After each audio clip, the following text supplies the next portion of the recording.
Waziri Mkuu wa Israel Benjamin Netanyahu ametoa onyo kali kwa Iran akisema taifa lake liko tayari kikamilifu kukabiliana na shambulio lolote na litatoa jibu kali ambalo halijawahi kushuhudiwa, Times of Israel imeripoti.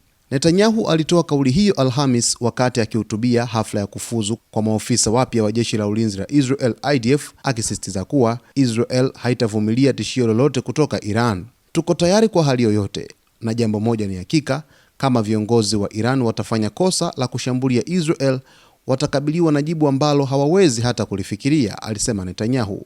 Aliongeza kuwa Israel inaendelea kushirikiana kwa karibu na mshirika wake mkuu, Marekani, katika kukabiliana na tishio la Iran.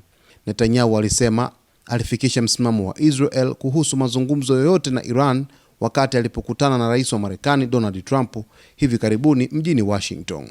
Kauli ya Netanyahu inakuja wakati mvutano ukiendelea kuongezeka katika eneo la Mashariki ya Kati, huku Marekani ikipeleka vikosi vikubwa vya majini na anga katika eneo hilo, hatua inayotajwa kuwa kubwa zaidi na ya kijeshi tangu mwaka 2003. Pamoja na kuwepo kwa mazungumzo ya nyuklia kati ya Marekani na Iran katika wiki za karibuni, ikulu ya Marekani imesema bado kuna tofauti kubwa kati ya pande hizo. Rais Trump amesema anatarajiwa kufanya uamuzi kuhusu Iran ndani ya siku 10 zijazo.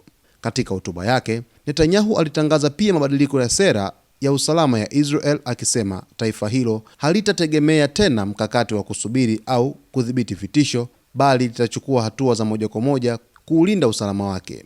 Hakuna tena sera ya kusubiri vitisho. Israel itachukua hatua mapema ili kuzuia hatari yoyote, alisema Netanyahu.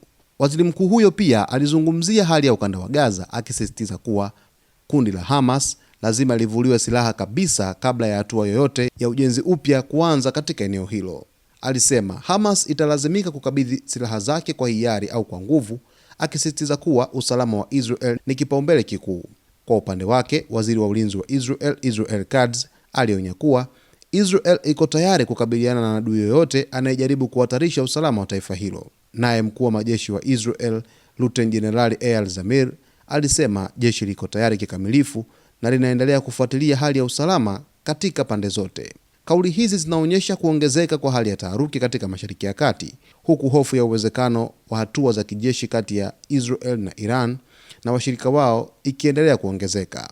Netanyahu ameweza kutoa onyo kwenda kwa Iran, akisema kwamba endapo maayatollah watafanya kosa kwa kuishambulia Irani, basi watakutana na jibu ambalo hawawezi hata kulifikiria. Kauli hiyo aliitoa siku ya Alhamis alipokuwa akizungumza kwenye hafla ya kuweza kuwaingiza kazini wanajeshi wapya wa IDF pale nchini Israel. Na hata hizo hatua za kuweza kusajili wanajeshi wapya jeshini ni hatua ambazo za kuweza kuimarisha jeshi la ulinzi la Israel IDF kwa ajili ya vitisho ambavyo hutokea kwa maadui zao. Sasa amezungumza pia waziri wa ulinzi wa Israel Katz, lakini pia na mkuu wa majeshi ya Israel Luteni Jenerali Eyal Zamir kuhusu mpango kazi wa taifa la Israel kwa ajili ya kuweza kudhibiti vitisho vyovyote kutoka upande wa pili nchini Iran. Iran imekuwa ikijinasibisha kwamba inaweza kuchukua hatua za kijeshi wakati wowote pindi tu Marekani